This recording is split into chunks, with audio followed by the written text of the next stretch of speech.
दोस्तों एक बार फिर से हम आपके लिए bank of Baroda apprentice recruitment 2025 online form fill up apply process की अपडेट लेके आ चुके हैं। जी हाँ दोस्तों, अप्रेंटिस के लिए 4000 वैकेंसीज निकाली गई है जिनके लिए आपसे ऑनलाइन आवेदन पत्र मंगाए जा रहे हैं। आवेदन करते समय आपको कोई भी मिस्टेक या फिर गलती नहीं करनी होगी क्योंकि इससे आपके एप्लीकेशन फॉर्म रिजेक्ट हो सकते हैं। आवेदन करने की यहाँ पर लास्ट डेट की अपडेट आ चुकी है। केवल 3 दिन शेष रह गए हैं फॉर्म फिल करने के।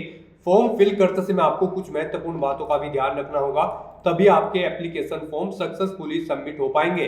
और आवेदन करते समय आपको फोटोग्राफ, सिग्नेचर, डॉक्यूमेंट कैसे और कितने केबी में अपलोड करने होंगे, साथ ही साथ क्वालिफिकेशन आप कैसे यहाँ पर दे सकते हो और कैसे आप एनईटीएस पोर्टल या फिर अप्रेंटिस पोर्टल पर वैकेंसी सर्च कर सकते हो, पूरी जानकारी आपको इस वीडियो में मिल जाएगी। साथ ही साथ इस वीडियो में हम आपको ये भी जानकारी दिखाएंगे कि क्या यहाँ पर state wise, category wise vacancies निकली है, क्या यहाँ पर आपका एग्जाम सेंटर का पूरा ब्यौरा रहेगा, लिस्ट क्या रहने वाली है आपके एग्जाम सेंटर की, एग्जाम पैटर्न सिलेबस आपका क्या रहेगा, डॉक्यूमेंट, फोटोग्राफ, सिग्नेचर कैसे और कितने केबी में आप अपलोड करोगे, हाउ टू अप्लाई का प्रोसीजर आपका क्या रहने वाला है, कैसे आप इस ऑफिशियल नोटिफिकेशन की पीडीएफ को डाउनलोड कर सकते हो, कैसे अप्लाई कर सकते हो और कब से कब तक आप अप्लाई ऑनलाइन कर सकते हो। स्टेप बाय स्टेप पूरी जानकारी के लिए आपको वीडियो शुरू से लेके एंड तक बिना स्किप किए हुए देखनी होगी। इस वीडियो को पूरा देखने पर ही आपके सभी सवाल और डाउट क्लियर होंगे। तो चलिए दोस्तों, बिना कोई वक्त गंवाए शुरू करते हैं bank of Baroda apprentice recruitment online form fill up 2025 की पूरी जानकारी। फॉर्म भरने से पहले आपको हमारी वेबसाइट IND सरकारी नौकरी के इस पेज पर विजिट करना होगा, जिसका लिंक आपको नीचे description plus first comment box में मिल जाएगा। और हमारे इस पेज पर विजिट करके आप यहाँ से बैंक ऑफ बड़ौदा अप्रेंटिस का फॉर्म फिल कर सकते हो। बैंक ऑफ बड़ौदा की ओर से अप्रेंटिस की पोस्ट यहाँ पर निकली हुई है, 4000 वैकेंसी यहाँ पर निकली हुई है। आवेदन करने की लास्ट डेट 11 मार्च 2025 है। लास्ट डेट की अपडेट है, केवल 3 दिन शेष रह गए हैं। आप जल्द से जल्द अपना फॉर्म फिल कर ले। 15,000 और 12,000 रुपए सैलरी है यहाँ पर प्रति माह के लिए। बैचलर डिग्री से आप अप्लाई कर सकते हो। 20 से 28 वर्ष आयु सीमा है। जनरल OBC WS के लिए 800 रुपये फीस है। SC/ST फीमेल के लिए 400 है। PH दिव्यांग के लिए 400 है, जो कि आप debit card, credit card, net banking से ऑनलाइन पेमेंट कर सकते हो। ऑनलाइन एग्जामिनेशन, डॉक्यूमेंट वेरिफिकेशन और टेस्ट ऑफ लोकल लैंग्वेज के आधार पर सिलेक्शन होगा। ऑनलाइन अप्लाई कर सकते हो, ऑल इंडिया से अप्लाई कर सकते हो। बैंक ऑफ बड़ौदा.in इसकी ऑफिशियल वेबसाइट है। इंपोर्टेंट लिंक सेक्शन के अंतर्गत ऑफिशियल नोटिफिकेशन पीडीएफ लिंक पर आप जैसे ही क्लिक करोगे तो इसकी ऑफिशियल नोटिफिकेशन के पीडीएफ ओपन हो जाएगी।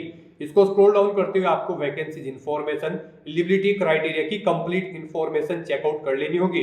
साथ ही साथ यहाँ पर आपको अप्लाई का प्रोसीजर दिया गया है, कैसे आपको फॉर्म फिल करना होगा और क्या डॉक्यूमेंट्स आपको कितने केबी में अपलोड करने होंगे, पूरी जानकारी आपको पीडीएफ में ही दे दी गई है। तो अप्लाई ऑनलाइन करने से पहले आपको ये ऑफिशियल नोटिफिकेशन की पीडीएफ पूरा पढ़ना अनिवार्य है। इसको पूरा पढ़ने से ही आपके सभी सवाल और डाउट क्लियर होंगे। पीडीएफ रीड आउट करने के बाद में आपको अप्लाई ऑनलाइन लिंक 1 और अप्लाई ऑनलाइन लिंक 2 लिंक पर क्लिक करना होगा। इन दोनों लिंक्स पर आप जैसे ही क्लिक करोगे तो आपके सामने अप्रेंटिस के ये दोनों पोर्टल ओपन हो जाएंगे। यहाँ पर एनईटीएस का ये ऑनलाइन का पोर्टल है। एनईटीएस पोर्टल पर आप अप्लाई कर सकते हो लॉगिन या फिर रजिस्ट्रेशन करते हुए। और यहाँ पर ये अप्रेंटिस का ऑफिशियल ऑनलाइन पोर्टल है NAPS का, इससे भी आप ऑनलाइन आवेदन कर सकते हो। जी हाँ दोस्तों, यहाँ पर अगर आप अप्रेंटिस पोर्टल पर लॉगिन करते हुए फॉर्म फिल करना चाहते हो तो आपको ऊपर ही राइट साइड में लॉगिन या रजिस्टर की टैब दी गई है, उस पर क्लिक करके आपको कैंडिडेट लिंक पर क्लिक करना होगा और यहाँ से लॉगिन या फिर रजिस्ट्रेशन करते हुए अपना फॉर्म फिल कर लेना होगा और बैंक ऑफ बड़ौदा की अप्रेंटिस की वैकेंसी के लिए अप्लाई कर लेना होगा। तो दोस्तों, अगर आप NATS पोर्टल से अप्लाई करना चाह रहे हो तो आपको यहाँ पर लॉगिन की टैब दी गई है और रजिस्टर की टैब दी गई है। अगर आपने पहले से रजिस्ट्रेशन कर रखा है तो आपको लॉगिन की टैब पर क्लिक करके यहाँ से लॉगिन करना होगा और अपना फॉर्म फिल कर लेना होगा। और अगर आपने पहले से रजिस्ट्रेशन नहीं किया हुआ है तो आपको स्टूडेंट रजिस्टर की टैब पर क्लिक करना होगा। उसके बाद आपके सामने कुछ इस तरह से इंटरफेस ओपन होगा। अप्लाई करने के लिए आपके पास ये डॉक्यूमेंट होने मैंडेटरी है। आप यहाँ से चेकआउट करें। फिर यहाँ पर आपसे पूछा गया कि क्या ऊपर दिए गए ये सभी डॉक्यूमेंट्स आपके पास हैं, तो यहाँ पर आप यस ऑप्शन सेलेक्ट करें। उसके बाद यहाँ पर आपको अपनी ईमेल ID एंटर करनी है, अपना मोबाइल नंबर एंटर करना है, इस कैप्चा कोड का आंसर आपको यहाँ पर देना है और फिर आपको सेंड OTP ऑप्शन पर क्लिक कर देना है। उसके बाद आपकी रजिस्टर्ड ईमेल आईडी और मोबाइल नंबर पर ओटीपी सबमिट किए गए हैं। वो ओटीपी आपको यहाँ पर एंटर करने हैं। जो ईमेल पर ओटीपी आया है वो ईमेल वाले सेक्शन में एंटर करना है और जो मोबाइल पर आया है वो मोबाइल के इस सेक्शन में एंटर करना है और फिर आपको वेरीफाई ओटीपी इस ऑप्शन पर क्लिक करके अपना मोबाइल नंबर और ईमेल आईडी को यहाँ पर वेरीफाई कर लेना है। नेक्स्ट आपके सामने कुछ इस तरह से इंटरफेस ओपन होगा। यहाँ पर अब आपको अपना रजिस्ट्रेशन करना है। आपसे पूछा गया है क्या आपने पहले से अप्रेंटिसशिप की ट्रेनिंग प्रोग्राम कर रखा है। अगर कर रखा है तो यस करें और फिर आप एलिजिबल नहीं होंगे। अगर नहीं कर रखा है तो यहाँ पर आपको नो ऑप्शन सेलेक्ट करना होगा। यहाँ पर आपको नो ही ऑप्शन सेलेक्ट करना होगा, अदरवाइज आप एलिजिबल नहीं होंगे। फिर यहाँ पर आपसे पूछा गया कि क्या आपको कोई वर्क एक्सपीरियंस है। अगर है तो यस करिए और फिर आप एलिजिबल नहीं होंगे तो यहाँ पर भी आपको नो ऑप्शन सेलेक्ट करना है। नेक्स्ट यहाँ पर आपसे पूछा गया है आपने अपनी ग्रेजुएशन यहाँ पर रेगुलर, डिस्टेंस या फिर पार्ट टाइम कैसे पास आउट की है। आप अपने अकॉर्डिंग ऑप्शन सेलेक्ट करें। उसके बाद यहाँ पर आपको अपना नाम एंटर करना है। फिर यहाँ पर आपको अपनी डेट ऑफ बर्थ सेलेक्ट करनी है, अपना जेंडर आप सेलेक्ट करें, अपनी कैटेगरी सेलेक्ट कर लें। उसके बाद यहाँ पर आपको अपना आधार नंबर एंटर करना है। फिर यहाँ पर आपको अपना आधार कार्ड अपलोड कर देना है। पीडीएफ फॉर्मेट में अपलोड करना होगा और उसका साइज 1 MB से कम होना चाहिए। आपको चूज फाइल बटन पर क्लिक करना है, फाइल को सिलेक्ट करना है और अपना आधार कार्ड यहाँ पर अपलोड कर देना है। उसके बाद यहाँ पर आपको अपना स्टेट सेलेक्ट करना है, किस स्टेट से आप बिलोंग करते हैं।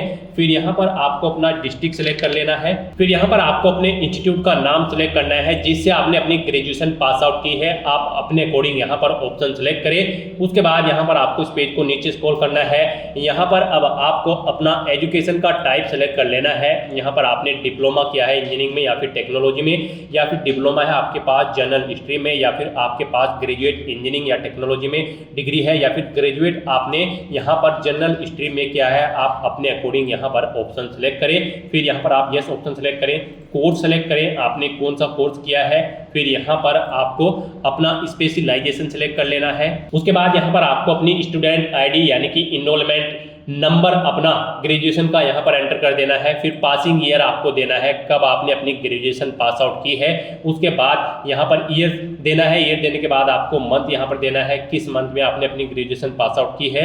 फिर यहाँ पर आपको अपनी परसेंटेज एंटर करनी है, कितने परसेंटेज मार्क्स आपने यहाँ पर ग्रेजुएशन में ऑब्टेन किए हैं, या फिर CGPA है तो CGPA की डिटेल दें। उसके बाद आप इस पेज को नीचे स्क्रॉल करें। नेक्स्ट यहाँ पर आपको अपना पासवर्ड एंटर करना है। आप अपना पासवर्ड यहाँ पर अल्फा न्यूमेरिक फॉर्मेट में दें। मीन्स आपके पासवर्ड में कम से कम एक अपर केस कैरेक्टर, एक लोअर केस कैरेक्टर, एक इंटीजर नंबर और एक स्पेशल कैरेक्टर जैसे कि @ या फिर डॉलर होना चाहिए। तो इस फॉर्मेट में आपको अपना पासवर्ड यहाँ पर एंटर करना है। वही पासवर्ड आपको कंफर्म पासवर्ड फील्ड में एंटर करना है। फिर आपको यहाँ पर इस कैप्चा कोड का आंसर देना है और सबमिट बटन पर क्लिक कर देना है। उसके बाद आपकी रजिस्टर्ड ईमेल आईडी पर एक एक्टिवेशन का लिंक आया होगा कुछ इस तरह से। यहाँ पर आपको योर वेरिफिकेशन लिंक के सामने इस लिंक पर क्लिक कर देना है। उसके बाद आपके सामने कुछ इस तरह से इंटरफेस ओपन होगा। आपको मैसेज शो कर दिया जाएगा, आपका अकाउंट यहाँ पर एक्टिवेट कर दिया गया है। अब यहाँ पर आपको लॉगिन करना है। तो यहाँ पर लॉगिन करने के लिए अब आपको होम की स्टेप पर क्लिक करना है। फिर यहाँ पर आपको स्टूडेंट की स्टेप पर क्लिक करना है। उसके बाद आपको स्टूडेंट लॉगिन स्टेप पर क्लिक कर देना है। फिर यहाँ पर आप अपनी ईमेल आईडी एंटर करें, अपना पासवर्ड एंटर करें और ये कैप्चा कोड का आंसर यहाँ पर दें और लॉगिन की टैब पर क्लिक करके अपने डैशबोर्ड में लॉगिन कर लें। लॉगिन करने के बाद आपके सामने कुछ इस तरह से इंटरफेस ओपन होगा। अब यहाँ पर आपको अपनी बेसिक डिटेल्स प्रोवाइड करनी है। यहाँ पर आपको सबसे पहले अपना पासपोर्ट साइज फोटो अपलोड करना है। ये JPG, JPEG या फिर PNG फॉर्मेट में होना चाहिए। आपको चूज फाइल बटन पर क्लिक करना है और फाइल को यहाँ पर सेलेक्ट करके अपना फोटो अपलोड कर देना है। उसके बाद यहाँ पर आपको कुछ चीजें ऑटोमेटिकली फिर मिल जाएगी जो आपने रजिस्ट्रेशन टाइम पे प्रोवाइड कराई थी। बस यहाँ पर अब आपको अपनी मदर का नाम एंटर करना है। उसके बाद आपको अपने फादर का नाम एंटर करना है। फिर यहाँ पर आपको आपका आधार भी ऑटोमेटिकली फिर मिल जाएगा। फिर यहाँ पर आपसे पूछा गया कि क्या आप माइनॉरिटी कम्युनिटी के अंतर्गत आते हैं। अगर आते हैं तो यस करें, उसकी डिटेल दें, नहीं तो नो ऑप्शन सेलेक्ट करें। फिर आपसे पूछा गया क्या आप पर्सन विद डिसेबिलिटी कैंडिडेट हैं। अगर हैं तो यस करके उसकी डिटेल दें, नहीं तो आप नो ऑप्शन सेलेक्ट कर दें। फिर यहाँ पर आपको आपकी ईमेल आईडी और मोबाइल नंबर ऑटोमेटिकली फिर मिल जाएगा जो आपने रजिस्ट्रेशन टाइम पे प्रोवाइड कराए थे। और यहाँ पर अब आपको सेव एंड कंटिन्यू ऑप्शन पर क्लिक कर देना है। नेक्स्ट यहाँ पर आपको आपकी एजुकेशन डिटेल्स प्रोवाइड करा दी जाएगी। आपने जो रजिस्ट्रेशन टाइम पे अपनी एजुकेशनल क्वालिफिकेशन की डिटेल प्रोवाइड कराई थी, ग्रेजुएट डिग्री की जो रिक्वायर्ड थी, वो यहाँ पर आपको शो कर दी जाएगी। आप इसे नीचे स्क्रॉल करें, आप चेकआउट करें, कहीं पर कोई मिस्टेक है तो आप चेंज आउट कर ले, नहीं तो यहाँ पर अब आपको अपनी पास सर्टिफिकेट अपलोड करना है या आपको PDF फॉर्मेट में अपलोड करना होगा। आप चूज फाइल बटन पर क्लिक करें, फाइल को सिलेक्ट करें, अपने एजुकेशनल सर्टिफिकेट यहाँ पर अपलोड कर दें। फिर यहाँ पर आपसे पूछा गया है आपने इसके अलावा भी कोई डिप्लोमा या फिर हायर सेकेंडरी एजुकेशन या फिर हाई स्कूल या फिर ITI, आप जिसकी भी डिटेल देना चाहते हैं यहाँ पर आप ऑप्शन सेलेक्ट कर लें और फिर यहाँ पर उसकी डिटेल प्रोवाइड कराएं। जैसे कि अगर आप 10+2 की डिटेल देना चाहते हैं तो यहाँ पर आप अपना स्टेट सेलेक्ट करें। सबसे पहले किस स्टेट से आपने अपनी 12th पास आउट की है, फिर यहाँ पर आप अपना डिस्ट्रिक्ट सेलेक्ट करें। डिस्ट्रिक्ट सेलेक्ट करने के बाद यहाँ पर आपको अपने स्कूल या कॉलेज का नाम देना है, फिर यहाँ पर आपको बोर्ड का नाम देना है या फिर इंस्टीट्यूट का नाम देना है जिससे आपने अपनी 12वीं क्लास यहाँ पर पास आउट की है। स्टूडेंट ID आप अपनी एंटर करें, स्कूल में आपने कितने परसेंटेज मार्क्स ऑब्टेन किए हैं वो यहाँ पर आप एंटर कर दें और अगर CGPA में किए हैं तो CGPA यहाँ पर आप एंटर कर दें। अपने बारे में कुछ देना चाहते हैं तो आप बताना चाहते हैं यहाँ पर आप राइट डाउन कर दें। फिर आपको अगर कोई जनरल स्किल्स है तो यहाँ पर आप ऐड कर दें। फिर उसके बाद आप कौन कौन सी लैंग्वेजेस जानते हैं यहाँ पर आप कोमा लगाकर अपनी सभी लैंग्वेज की डिटेल प्रोवाइड करा सकते हैं और उसके बाद आपको सेव एंड कंटिन्यू ऑप्शन पर क्लिक कर देना है। नेक्स्ट यहाँ पर आपको अपनी कम्युनिकेशन इन्फॉर्मेशन प्रोवाइड करानी है। आप पहले अपना परमानेंट एड्रेस यहाँ पर एंटर करें, अपना पिन कोड दें, पोस्ट ऑफिस यहाँ पर सिलेक्ट करें। पिन कोड के अकॉर्डिंग यहाँ पर आपका पोस्ट ऑफिस सिलेक्ट हो जाएगा। उसके बाद यहाँ पर आपको अपना डिस्ट्रिक्ट सिलेक्ट कर लेना है, ये भी आपके पिन कोड के अकॉर्डिंग ऑटोमेटिकली आपको फिर मिल जाएगा, स्टेट भी। और फिर यहाँ पर आप अपना एड्रेस एंटर कर दें। उसके बाद आप अपना प्रेजेंट एड्रेस यहाँ पर दें और अगर आपका प्रेजेंट एड्रेस आपके परमानेंट एड्रेस के अकॉर्डिंग सेम है तो आप इस चेकबॉक्स को ओके कर दें। ऑटोमेटिकली आपका प्रेजेंट एड्रेस आपके परमानेंट एड्रेस के अकॉर्डिंग फिल हो जाएगा। उसके बाद आप सेव एंड कंटिन्यू इस ऑप्शन पर क्लिक कर दें। नेक्स्ट यहाँ पर आपको अपनी ट्रेनिंग प्रेफरेंस सिलेक्ट करनी है। यहाँ पर आपको 3 चॉइसेस दी गई है। आप सबसे पहले अपना स्टेट सिलेक्ट करें, किस स्टेट में आप अप्रेंटिसशिप की ट्रेनिंग लेना चाहते हैं। तो यहाँ पर पहले आप स्टेट सिलेक्ट करें, उसके बाद आप यहाँ पर डिस्ट्रिक्ट सिलेक्ट करें, किस डिस्ट्रिक्ट में आप लेना चाहते हैं अपनी ट्रेनिंग। आप यहाँ पर जिसे फर्स्ट नंबर पर प्रेफरेंस देंगे उसे आपको फर्स्ट नंबर पर प्रीफर्ड किया जाएगा और जिसे सेकंड नंबर पर प्रेफरेंस देंगे उसे सेकंड नंबर पर आपको यहाँ पर प्रीफर्ड किया जाएगा। तो यहाँ पर आपको 3 चॉइसेस दी गई हैं। आप अपनी चॉइस के अकॉर्डिंग यहाँ पर 3 स्टेट और 3 डिस्ट्रिक्ट सेलेक्ट कर सकते हैं या फिर 1 स्टेट 3 डिस्ट्रिक्ट आप यहाँ पर सेलेक्ट कर सकते हैं। तो अपनी चॉइस के अकॉर्डिंग यहाँ पर आप स्टेट और डिस्ट्रिक्ट सेलेक्ट करें। उसके बाद यहाँ पर आपको फील्ड में भी ऐसे ही प्रेफरेंस देना है। यहाँ पर आप फील्ड में जिसे भी प्रेफरेंस देना चाहते हैं आप अपनी चॉइस के अकॉर्डिंग यहाँ पर प्रेफरेंस दें। जैसे कि आप एजुकेशन में, इलेक्ट्रॉनिक्स में या फिर एनर्जी में, जिस भी फील्ड में आप अप्रेंटिसशिप करना चाहते हैं यहाँ पर आप अपनी चॉइस के अकॉर्डिंग प्रेफरेंस सेट कर दें। उसके बाद आपको सेव एंड कंटिन्यू ऑप्शन पर क्लिक कर देना है। नेक्स्ट यहाँ पर आपको अपनी बैंकिंग डिटेल देनी है। यहाँ पर आप सबसे पहले अपने बैंक का IFSC कोड एंटर करें। उसके अकॉर्डिंग यहाँ पर आपकी बैंक की ब्रांच का नाम आ जाएगा और बैंक नेम यहाँ पर आपको शो कर दिया जाएगा। फिर यहाँ पर आप अकाउंट होल्डर का नाम दें, यानी कि जिस नाम से आपका अकाउंट है वो नाम यहाँ पर एंटर करें। बैंक अकाउंट नंबर यहाँ पर एंटर करें और फिर आप अपनी पासबुक की PDF यहाँ पर अपलोड कर दें। आपको चूज फाइल बटन पर क्लिक करना है, फाइल को सिलेक्ट करना है और अपनी PDF यहाँ पर बैंक की पासबुक की आपको अपलोड कर देनी है और उसके बाद आपको सेव एंड प्रीव्यू ऑप्शन पर क्लिक कर देना है। नेक्स्ट आपके सामने कुछ इस तरह से इंटरफेस ओपन होगा। पीछे जो आपने डिटेल्स प्रोवाइड की है उसका पूरा प्रीव्यू यहाँ पर आपको शो कर दिया गया है। आप इस पेज को नीचे स्क्रॉल डाउन करें, प्रिंट बटन पर क्लिक करके अपनी डिटेल का एक हार्ड कॉपी प्रिंट आउट आप ले सकते हो और अगर कहीं पर कोई मिस्टेक है तो आप एडिट बटन पर क्लिक करके एडिट कर सकते हो। अगर सभी चीजें ओके हैं तो आपको इस चेकबॉक्स को ओके करना है और फाइनल सबमिट बटन पर क्लिक कर देना है। नेक्स्ट आपको आपके डैशबोर्ड में डायरेक्ट कर दिया जाएगा। गाइस यहाँ पर आपको NATS के पोर्टल पर आपके डैशबोर्ड में मल्टीपल वैकेंसीज देखने को मिल जाएगी जो NATS के थ्रू अप्लाई हो रही है। यहाँ पर आपको बैंक ऑफ बड़ौदा अप्रेंटिस की वैकेंसी भी मिलेगी। यहाँ पर आपको बैंक ऑफ बड़ौदा 1000 वैकेंसी और 1515 वैकेंसी शो हो रही है। यहाँ पर आपको इनके सामने सिंपली अप्लाई की टैब पर क्लिक करना है और इस भर्ती के लिए अप्लाई कर देना है। अप्लाई करने के बाद आपके सामने यहाँ पर आपको शो कर दिया जाएगा जाएगा अप्लाइड, स्टेटस में आप चेकआउट कर सकते हो, अप्लाइड यहाँ पर आपको शो कर दिया जाएगा, यानी कि आप इस भर्ती के लिए अप्लाई कर चुके हो। तो यहाँ पर आपको कुछ नहीं करना है, अपना रजिस्ट्रेशन करने के बाद बस आपको सिंपली अप्लाई की टैब पर क्लिक करना है और बैंक ऑफ बड़ौदा अप्रेंटिस की पोस्ट के लिए आपको अप्लाई कर देना है। ऐसे आप सिंपली अप्लाई कर सकते हो रजिस्ट्रेशन के बाद। तो यहाँ पर आपको रजिस्ट्रेशन करने के बाद कुछ नहीं करना है, सिंपली आपको अप्लाई के बटन पर क्लिक करना है और पर्टिकुलर वैकेंसी के लिए आपको अप्लाई कर लेना है। स्टेटस में आपको यहाँ पर शो कर दिया जाएगा आप इस भर्ती के लिए अप्लाई कर चुके हो। तो दोस्तों ऐसे आप NATS की इस पोर्टल के through bank of Baroda apprentice की पोस्ट के लिए अप्लाई कर सकते हो। गाइस यहाँ पर अप्लाई करने के बाद आपको फीस पेमेंट भी करनी होगी। फीस पेमेंट यहाँ पर हम आपको बता दें, जनरल OBC EWS कैंडिडेट को 800 रुपए जमा करानी है, SC ST वुमेन कैंडिडेट को 600 रुपए, PH दिव्यांग कैंडिडेट को 400 रुपए फीस के रूप में जमा कराने होंगे। ये फीस का अमाउंट आप debit card, credit card, net banking या फिर UPI के माध्यम से जमा करा सकते हो। फीस के लिए आपकी ईमेल आईडी पर एक लिंक सबमिट किया जाएगा। जी हाँ दोस्तों, अप्लाई करने के 48 आवर्स के बाद आपकी ईमेल आईडी पर एक लिंक सबमिट किया जाएगा फीस पेमेंट के लिए। उस लिंक पर क्लिक करके आपको अपना फीस पेमेंट कर देना है ऑनलाइन मोड में, debit card, credit card, net banking या फिर UPI के माध्यम से। और फीस पेमेंट होने के बाद ही यहाँ पर आपका एप्लीकेशन फॉर्म कंसीडर होगा। फीस का लिंक आपको आपका फॉर्म चेकआउट करने के बाद भेजा जाएगा। अगर आपकी सभी एलिजिबिलिटी क्राइटेरिया ओके है तो ही आपको एप्लीकेशन फीस का लिंक भेजा जाएगा, अदरवाइज आपके पास एप्लीकेशन फीस पेमेंट करने के लिए भी लिंक नहीं आएगा। तो आपको अपनी एलिजिबिलिटी क्राइटेरिया और अपनी डिटेल्स आपको फॉर्म भरते समय केयरफुली देनी है और अपना फॉर्म भर लेना है।